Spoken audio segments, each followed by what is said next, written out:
2024년 2월 3일 요셉 정기 예배를 하나님 앞에 드리시겠습니다. 오늘 은혜 나누실 성경 말씀은 시편 115편 16편 그리고 창세기 3장 17절 말씀입니다. 먼저 시편 115편 16절 제가 대신하여 봉독하겠습니다.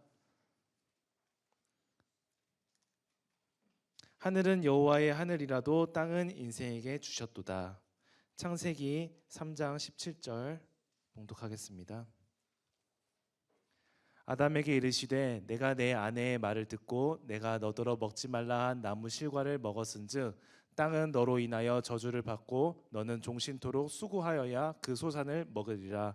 이는 하나님의 말씀이니라. 아멘. 이어서 여수른 성가대의 찬양이 있겠습니다.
오늘 말씀의 제목은 땅의 저주 그리고 가나안 땅입니다. 목사님 설교하실 때 큰 은혜 받으시기 바랍니다.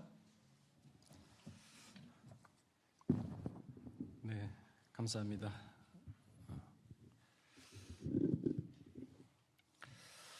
땅 하면은 뭐가 제일 생각납니까? 압구정, 현대, 영끌이.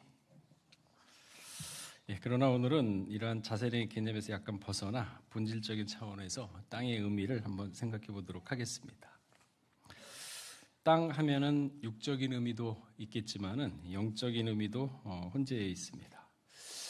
이사야 45장 12절을 보게 되면은요, 내가 땅을 만들고 그 위에 사람을 창조하였으며 내가 친수로 하늘을 펴고 그 만상을 명하였도다 라고 기록을 하고 있습니다.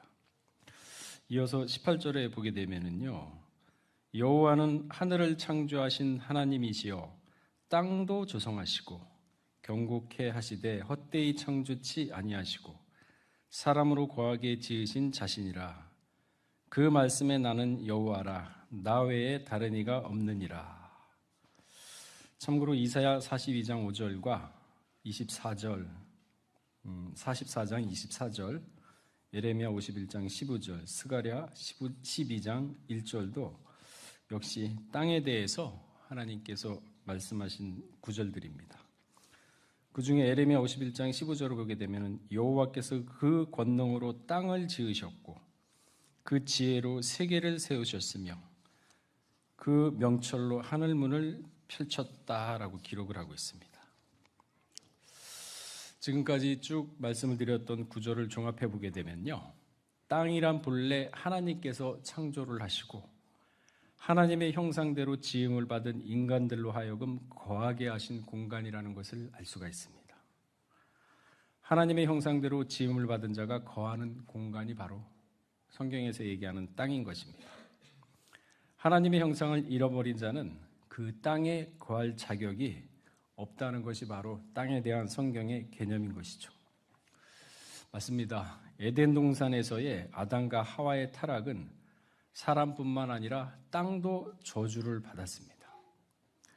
창세기 3장 17절에 보게 되면은 땅은 너로 인하여 저주를 받고 그 소산을 먹을 것이니라 하고 기록을 하고 있습니다. 그러면서 가시와 엉겅퀴를 내게 되었다라고 말씀을 하고 있습니다. 사람이 사는 이 지구상에는 땅덩어리 위에 저주를 받았기 때문에 가시덤불과 엉겅퀴 같은 괴로움과 고통이 끊이지 않고 발생한다는 것입니다. 여러분들 살아가면서 곰곰이 생각해 보면은 좋은 날보다 안 좋았던 날들이 아마 더 기억이 날 겁니다. 그래서 시편 90편 10절에 보게 되면은 사람이 강건하면 80이라 그나마 수고와 슬픔뿐이다라고 기록을 하고 있습니다. 로마서 8장 22절에도 보게 되면요, 피조물이 다 이제까지 함께 탄식하며 고통하는 것을 우리가 아나니, 저주를 받았으니까 땅이 탄식을 하고 있습니다.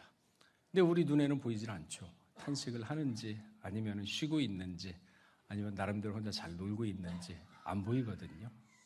근데 분명히 영적인 눈으로 보게 되면 탄식을 한다 그랬습니다.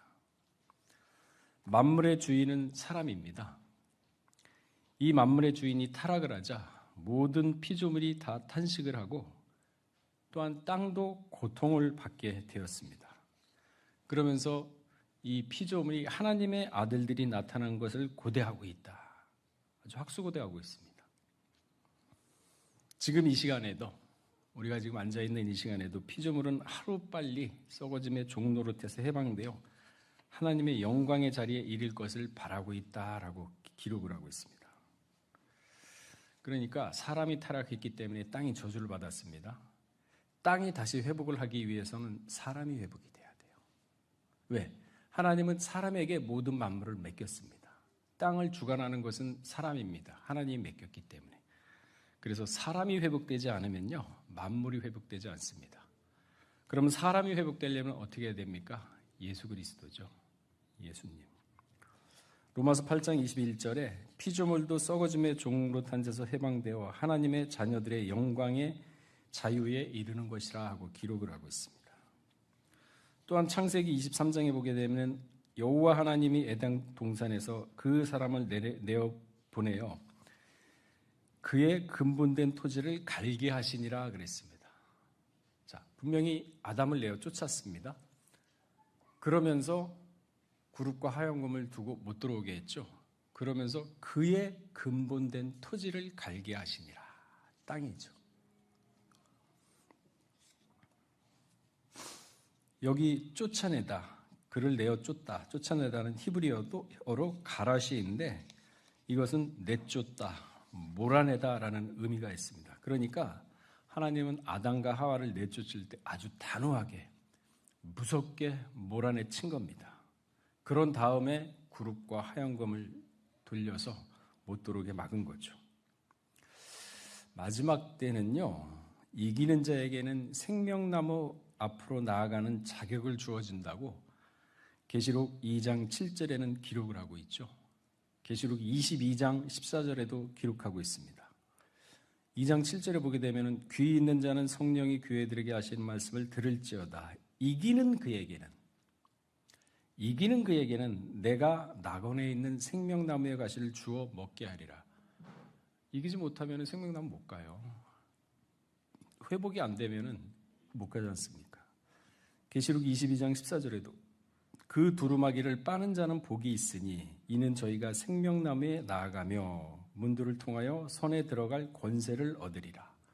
두루마기를 빨지 못하게 되면은 생명나무에 나가지도 못하고 들어갈 권세도 못 얻는다 그랬습니다. 가인이 아벨을 죽였을 때 땅이 그 피를 받아서 입을 벌려서 하나님께 호소를 했다 그랬습니다. 땅 살아 있어요, 여러분. 그러니까 우리가 너무나도 당연시 생각하는데 여러분이 먹던 과일의 씨앗을 땅에 심어 보세요. 땅이 죽었다면 그게 자라날까요? 살아 있습니다, 땅이. 하나님이 만든 거는 죽은 게 없어요. 하나님 앞에서는 모든 게 다 살아 있습니다. 땅도 마찬가지죠.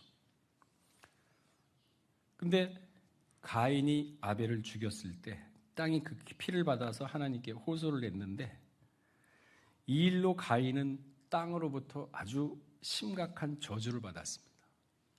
창세기 4장 11절에 땅이 그 입을 벌려 내 손에서부터 내 아우의 피를 받았은즉 내가 땅에서 저주를 받으리니. 나무를 어그게 하고 피를 흘리지 않습니까? 가시와 엉겅퀴 어디 가도 되질 않거든요. 다 가인과 같은 상황에 처하게 되죠. 그러니까 가인은요, 당신은 농경사회인데 땅을 갈아도 땅이 그 효력을 내지 못한다 그러면 완전 저주 중에 저주죠. 경제활동이 완전 말살된 거죠. 또한 땅에서 유리하는 자가 된다 그랬습니다. 창세기 4장 12절에 보게 되면 내가 밭을 갈아도 땅이 다시는 그 효력을 내게 주지 아니할 것이요 너는 땅에서 피하여 유리하는 자가 되리라. 이스라엘 백성이 죄 지었을 때 바벨론 포로로 갔죠. 그거를 그 전에 뭐라고 하셨냐면 너희가 땅에서 범죄하면 땅이 너희를 토해내리라 그랬습니다. 토해낸 거예요, 바벨론으로. 그러니까 여기 가인도 유리하는 자가 되리라. 어디 가나 평안이 없습니다. 놋 땅이라 그랬죠. 놋이 방황이란 뜻이거든요. 그러니까 인생이 참 어디 정착을 하거나 마음을 평안하게 둘 거 없다 그러면 항상 사람이 조급하죠. 불안합니다. 어디 가서도 초조합니다. 그러한 삶을 사는 것이 바로 놋 땅에 거하는 사람이거든요. 안식이 없어요. 평안함이 없습니다. 그래서 예수님이 초림 때는 오셔가지고 뭐라 그러셨냐면은 회개하라. 천국이 가까웠느니라. 회개를 말씀하셨는데 딱 부활을 하고 제자들은 벌벌벌 떨면서 한 방에 모여 있으면서 창문과 문 다 닫았을 때 호련히 변화체니까 그냥 문 닫혀도 그냥 들어오죠. 호련히 와가지고 뭐라 그러셨냐? 너희에게 평강이 있을지어다. 평강. 여러분 마음이 편안해야 일도 잘 풀려요. 가만 사상이 그냥 나온 말이 아닙니다. 집에서 막 누구랑 싸우고 또 부부간에 뭐 또 싸우고 그러고 회사 가서 일해 보세요. 안 풀립니다. 항상 생각납니다. 그러니 아주 사소한 일 가지고도 실수하게 되죠. 근데 마음이 편해 보세요. 그럼 편안한 마음으로 모든 사물을 보게 되면요. 일이 풀립니다. 길이 보여요. 아, 이건 이렇게 하고 이건 이렇게 하면 되는구나. 그래서 잠언서 4장 23절에 뭐라고 했죠? 마음을 다스려라. 생명에게는 이에서 남이니라. 그러니까 이처럼 범죄를 하게 되면요. 하나님의 형상을 잃어버리게 되죠. 그럼 땅에서 유리하는 자가 됩니다. 불안하죠. 근데 화인 맞은 사람은 자기가 죄 지은 것도 모르고 범죄한 것도 모릅니다. 정신병처럼 사는 거죠. 하나님을 모르니까 이방인들이 그렇게 살고 있지 않습니까? 유리하다. 일정한 집과 직업이 없이 이곳저곳 떠돌아다니다 라는 사전적 의미를 가지고 있습니다. 삶의 목적도 없습니다. 그저 하루하루 살면은 그냥 그게 사는 걸로 착각을 하고 있죠. 돈은요, 많고 적고의 문제가 아닙니다. 마음이 안정돼야 올바른 삶을 살 수가 있어요. 수천억이 있다고 해도 그 심령에 만족함이 없고 불안하다 그러면 그게 노예예요. 아니 돈이 아무나 많으면 뭐합니까? 만족함이 없는데 뭐 수천억이 있다고 해도 만족함이 없어요. 또 바라고 있습니까? 그 뭐 싸들고 갈 겁니까? 그러니까 지족하면 경건에 유익이 된다 그랬죠. 지족하는 자 경건에 유익이 된다 그랬어요. 그러니까 디오게네스라고 아실 거예요. 그죠? 알렉산더 대왕 시절에 그리스의 철학자인데 그 사람을 지금은 어떻게 분류를 하냐면 견유학파라고 분류를 합니다. 그 견자가 개견자예요. 그러니까 개가 무슨 걱정이 있나요? 배고프면 나가가지고 쓰레기 뒤져서 먹고 살고 근심 걱정 없잖아요. 근데 이 사람은 삶이 어떠냐면 집도 절도 없습니다. 오크통, 포도주 오크통 큰 거 있잖아요. 그 안에 그냥 담요 하나 깔고서 그게 집이에요. 거기에서 이제 뒹굴뒹굴하면서 햇볕 쬐고 그러면서 자기의 철학을 갖다가 설파하는 사람입니다. 당시 그리스에서는 굉장히 유명했던 사람입니다. 근데 알렉산더 대왕이 세계를 정복하고 그 소문을 들었어요. 디오게네스라는 사람이 어디에 있다. 찾아갔습니다. 말을 타고서 그 사람을 소수문에서 딱 찾아갔는데 오크통에 딱 누워가지고 햇볕을 쬐면서 뒹굴뒹굴하고 있는 걸 알렉산더가 발견을 했어요. 그래서 말을 타고 가다 딱 서서 쳐다보니까 디오게네스도 딱 쳐다보니까 말을 타고 이렇게 멋진 사람이 서 있거든요. 디오게네스는 그 사람이 알렉산더인지도 모르죠. 근데 알렉산더는 너무 이 사람이 유명해서 소문을 듣고 왔기 때문에 이 사람한테 뭔가를 해주고 싶어서 뭐라 그랬습니다. 한마디 얘기를 했어요. 당신이 원하는 게 있다면은 다 들어주겠다. 집을 달라면 집을 주고 왕궁을 달라면 왕궁을 주겠다. 나는 저기 제국을 갖다 통치하는 알렉산더 대왕이다 하고 딱 디오게네스한테 얘기하니까 디오게네스가 뭐라 그랬는 줄 아세요? 압구정 현대아파트 얘기 안 했고 알렉산더 대왕한테 내가 지금 햇빛을 쬐고 있는데 당신 말이 좀 가리고 있다. 그러니까 좀 비켜달라. 그게 다예요. 그러니까 알렉산더 대왕이 돌아가면서 내가 다시 태어났으면 디오게네스로 태어나고 싶다 그랬던 거예요. 그러니까 고수는 고수를 알아보는 거예요. 그러니까 만족하는 거예요. 물론 그렇게 사는 것을 원하는 건 아닙니다. 그의 그 사상, 만족함, 그거를 지금 초점 맞춰서 제가 예를 든 것입니다. 돈 수천억 있으면 뭐합니까? 만족을 못하고 허덕이는 게 노예지. 그래서 지족하면 경건에 유익이 된다 그랬지 않습니까? 그러니까 여러분들 살아가면서 경건이 없으면요 마지막에 다 심판의 대상이에요. 하나님이 왜 심판하시느냐? 경건치 않기 때문에. 자, 우리 유다서 1장 14절 한번 찾아볼까요?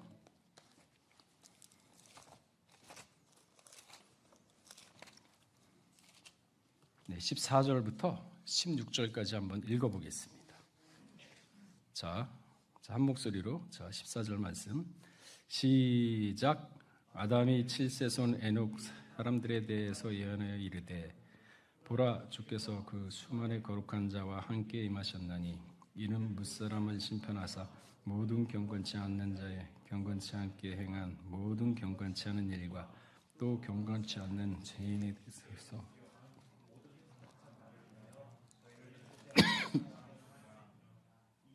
예, 17절, 16절까지 이 사람들은 원망하는 자며 불만을 토하는 자며 그 정욕대로 행하는 자라 그 입으로 자랑하는 말을 내며 이를 위하여 하자. 보세요. 마지막에 심판의 대상이 누구냐? 에녹 때 얘기한 거예요. 에녹 때. 그러니까 경건치 않는 무사람을 심판하사 경건치 않는 자의 경건치 않게 행한 모든 경건치 않은 일 또한 경건치 않는 죄인의 죽게 거스려 한 모든 강박한 말. 쉽게 얘기하지 않습니까? 하나님이 어디 있냐? 야, 세상 끝이면 뭐 끝난 거지. 무슨 하나님이 있어. 인생 뭐 있나? 죽이다 가는 거지. 경건치 않는 말. 뭐 심판의 대상이 되지 않습니까? 자신의 죽게 거스려 경건치 않는 말을 인하여 저희를 정죄하려 하심이라 하였느냐. 이 사람들은요, 원망하는 자. 그러니까 마음에 항상 불평, 불만. 그러니까 툭 나오면 원망을 하게 되죠. 대상도 없어요. 그냥 무조건 원망이에요. 불만을 토로하며 그 정욕대로 행하는 자라. 그 입으로 자랑하는 말을 내며 이를 위해 아첨하냐. 내 이득을 위해서 아첨하는 자들. 여러분, 아첨하는 게 죄라는 거 아세요? 그 죄입니다. 자기 이득을 위해서 인간적인 생각으로 아첨하면 그것도 죄라 그랬어요. 여러분 탐심 있잖아요. 야, 사람이 사람이 본능이 있는데 누구나 그런 뭐 탐심이 없겠어? 사람이 본능으로 뭐 이렇게 뭐 갖고 싶고 욕심이 없겠어? 그 구속사 시리즈 7권에 보면은요, 탐심 부분에 보면은 뭐라고 적혀 있냐면은 탐심은 죄다. 근데 사람은 대부분 다 이걸 본능으로 알기 때문에 죄로 인식을 못하더라. 그래서 회개를 않는다. 여러분, 예수를 믿는다면 우리는 성경의 관점에서 세상을 봐야 돼요. 70억 인과 탐심은 본능이라 하더라도 우리가 성경을 아는 사람이라면 죄라고 얘기를 할 줄 알아야 됩니다. 그러면서 먼저 자기 스스로가 이거 아니구나 바뀌어야죠. 그래야 하나님이 그 사람을 갖다가 말씀대로 산다고 해서 보호해 줄 거 아닙니까? 적당히 세상 반, 적당히 신앙 반, 차지도 덥지도 않다 그러면은 내뱉는다 그랬거든요. 그 신앙은 뭡니까? 옳으면 옳고 아니면 아니라. 살아가면서 우리가 그런 마음을 가지셔야 돼요. 그렇다고 세상을 이분법적으로 흑백으로 한다 그러면 환영 못 받습니다. 그래서 어떻게 하느냐? 내유외강. 그렇죠? 아니죠? 반대인가요? 네. 외유내강 반대군요. 그러니까 겉으로는 굉장히 부드럽고 속으로는 자기 스스로에 엄격해야 돼요. 그렇게 하기 위해서는 어떻게 해야 되냐? 신독해야 됩니다. 신독. 신자가 무슨 신자입니까? 삼가할 신자거든요. 독자가 홀로도. 그러니까 혼자 골방에 있어도 말과 생각과 사상을 함부로 흐트러뜨리지 말라. 혼자 있다고 막 함부로 생각하고 이러지 말라는 거예요. 항상 내 앞에는 누군가 있다. 그러니까 빈 방에 들어가도 사람이 있다라고 생각하면 함부로 못 하거든요. 사람 눈치를 봐야 된다. 하물며 하나님이 계시다 그러면 못 하잖아요. 그런 생활을 갖다가 1분 1초 날마다 하면은요, 정신이 삽니다. 신앙이 살아요. 그게 바로 신독이거든요. 그러면서 자꾸 우리를 갖다가 말씀으로 채찍질해서 말씀화시키는 겁니다. 그게 바로 말씀을 쫓아가는 거예요. 계시록에 있는 말씀처럼. 말씀을 듣고 행하고 따르는 자가 복이 있다는 게 그거거든요. 그러니까 옛 현인들은 뭐라 그랬냐면요.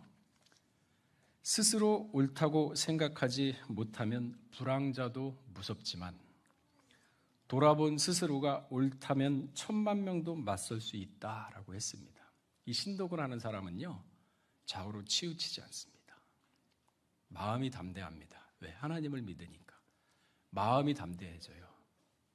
그러니까 10,000,000명이 오더라도 흔들림이 없어요. 여호수아가 그랬잖아요.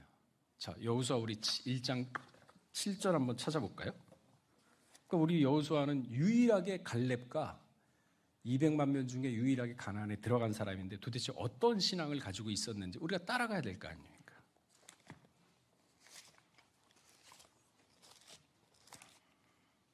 자, 여호수아 1장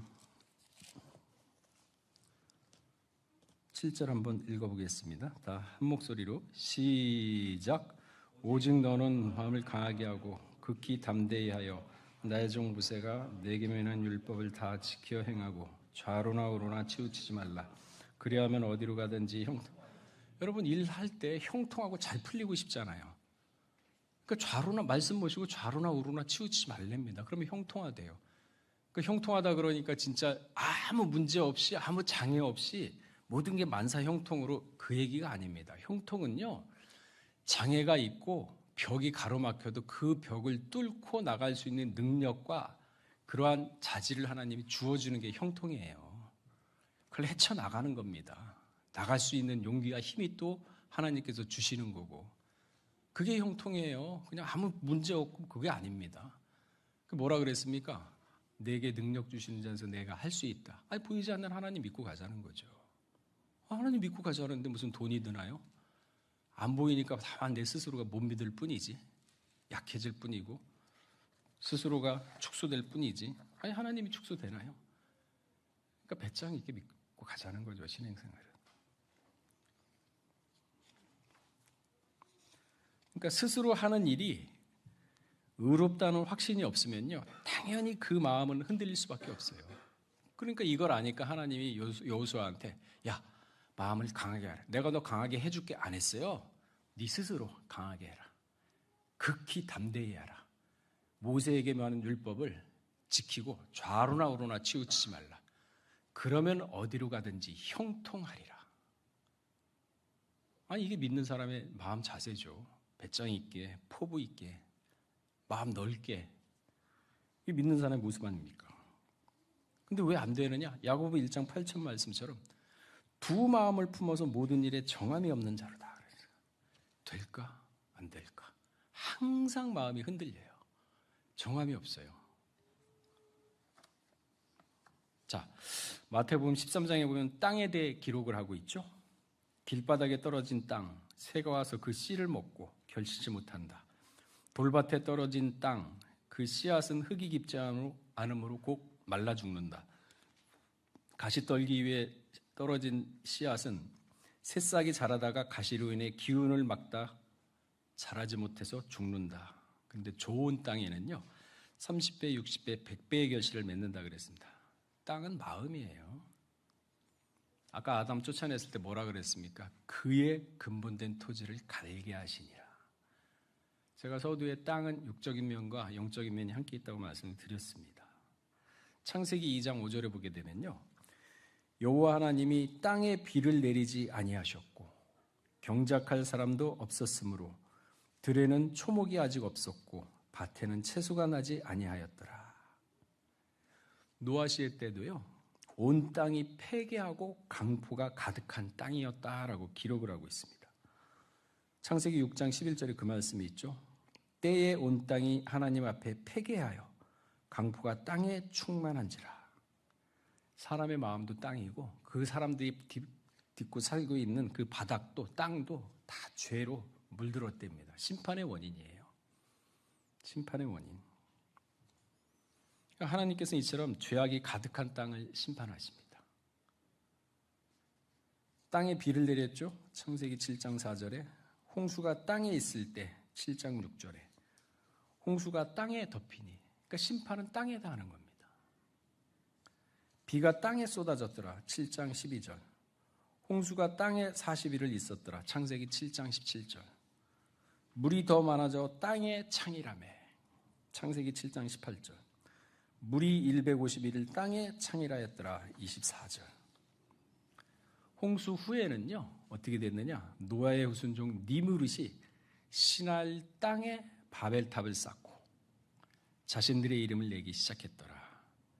이에 하나님은 언어를 혼잡케 하사 지면에서 땅에서 그들을 흩으셨다라고 창세기 11장 1절에서 9절은 나와 있죠. 그리고 마침내 10대 손인 아브라함을 찾으시고 가나안 땅을 주시겠다고 헷불 언약을 맺으셨습니다. 그래서 아브라함과 맺은 헷불 언약 속에는 크게 두 가지 약속이 있는 것입니다. 첫째, 자손에 대한 약속. 그리고 둘째가 바로 땅에 대한 약속입니다. 창세기 15장 7절에 보게 되면 또 그에게 이르되 나는 이 땅을 내게 주어 업을 삼게 하려고 너를 갈대아 우르에서 이끌어낸 여호와노라. 끄집어낸 게 땅을 주기 위해서입니다. 지금 아브라함은 가나안 땅에 살고 있지만 앞으로 후손들이 이방의 계기대에서 400년 동안 괴로움을 당하고 때가 되면은 그 섬기는 나라를 징치하시는 해 이스라엘이 큰 재물을 얻고 4대 만에 땅으로 다시 돌아올 것이니라. 횃불 언약의 종착지는요 땅입니다. 가나안 땅. 이 가나안 땅의 패역한 족속인 가나안 족속을 내어 몰고 거처할 공간을 마련하시고 하나님의 주권이 미치는 공간. 그래서 하늘나라를 건설하려는 것이 하나님의 목적입니다. 하나님의 주권이 미치는 공간. 그 공간이 에덴 동산이었거든요. 그런데 아담이 하나님의 말을 듣지 않자 하나님의 주권이 미치지 못하게 됐죠. 왜? 뱀에게 넘어갔으니까. 진자는 이긴 자의 종이라 그랬거든요. 하나님이 아담에게 만물을 다스리는 권세를 주었죠. 언제 뱀에게 줬습니까? 그런데요, 마태복음 4장 7절에서 보면 뱀이 가지고 있어요. 사단이. 예수님 시험 받았을 때, 야 나한테 절해라. 그럼 이 만물을 주겠다. 언제 넘어갔습니까? 진자는 이긴 자예요. 아담이 딱 지는 순간 다 넘어갔어요. 회복해야죠. 누가? 우리가. 회복해야죠. 그러니까 아담 타락 이후에 이 우주 만물이 유일하게 기쁨을 느꼈을 때 회복을 느꼈을 때가 언제냐면 예수님 오셨을 때. 공생의 기간.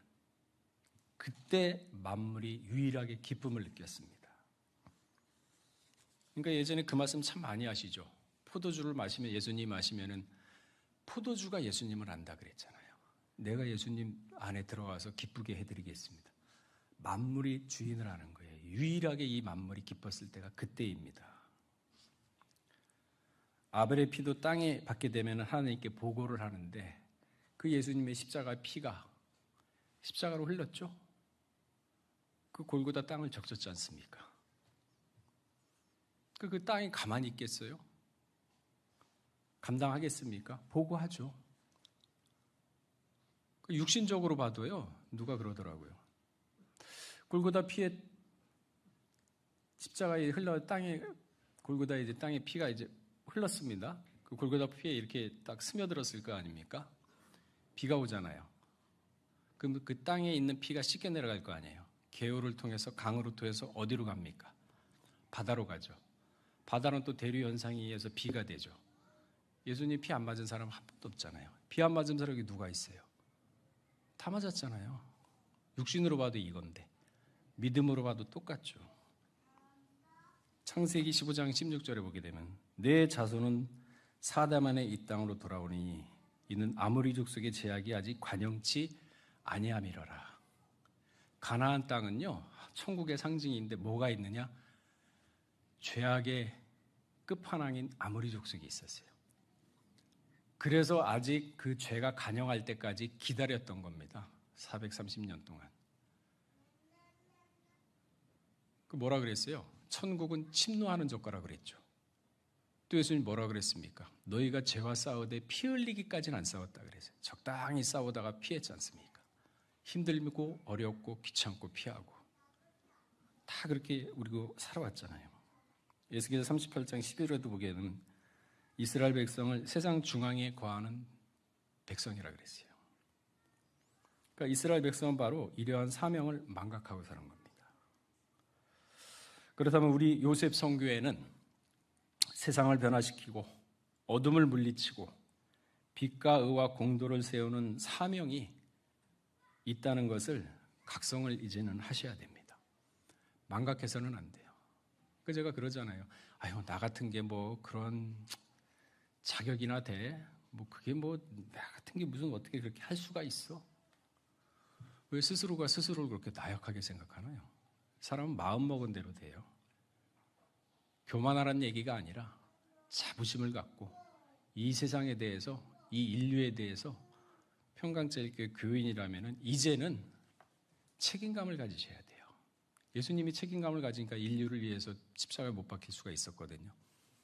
마지막 때 우리가 맨날 구속사 말씀을 전파하는 사명이 우리한테 있다 말로만 그러지 마시고 조금 깊게 생각해가지고 인류를 구해야 되는 사명이 우리한테 있구나.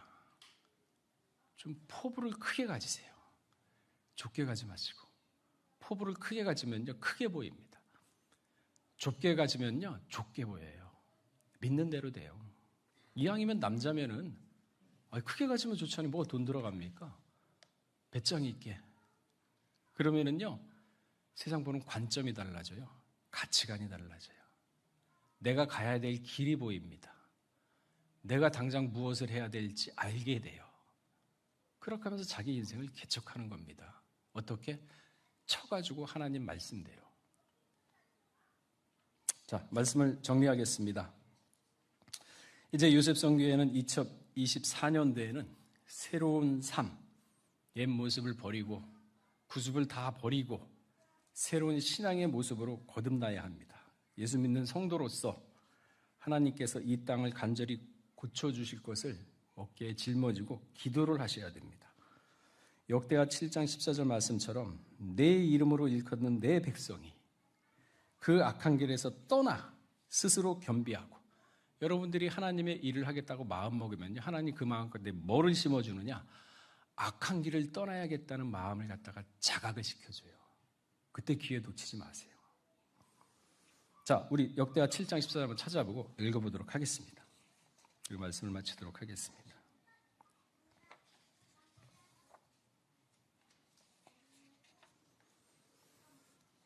자, 7장 역대하 7장 14절 읽어보겠습니다. 시작. 내 이름으로 일컫는 내 백성이 그 악한 길에서 떠나 스스로 겸비하고 기도하며 내 얼굴을 구하면 내가 하늘에서 듣고 그 죄를 사하고 그 땅.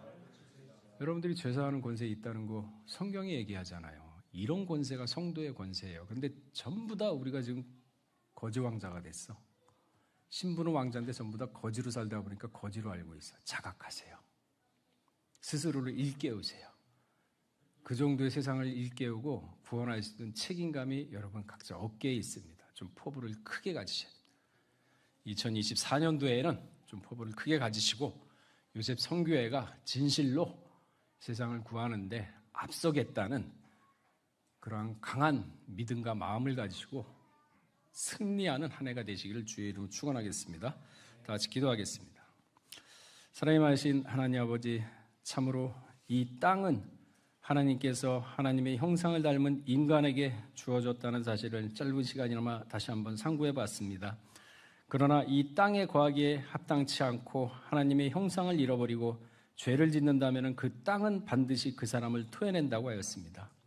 아버지 하나님, 믿음의 형상을 가진 자가 땅을 차지한다 하였사오니 이제 2024년도 우리 요셉 선교회 먼저는 마음의 땅을 개간하고 옥토밭을 만들어서 하나님의 말씀을 마음 가운데 뿌림으로 말미암아 30배, 60배, 100배의 열매를 맺음으로써 하나님의 뜻이 어디 있고 사명이 무엇인지 감당할 수 있는, 이제는 그거를 이루어 나갈 수 있는 장성한 신앙의 요셉 선교회 모두가 될 수 있도록 은혜를 더하여 주시옵소서.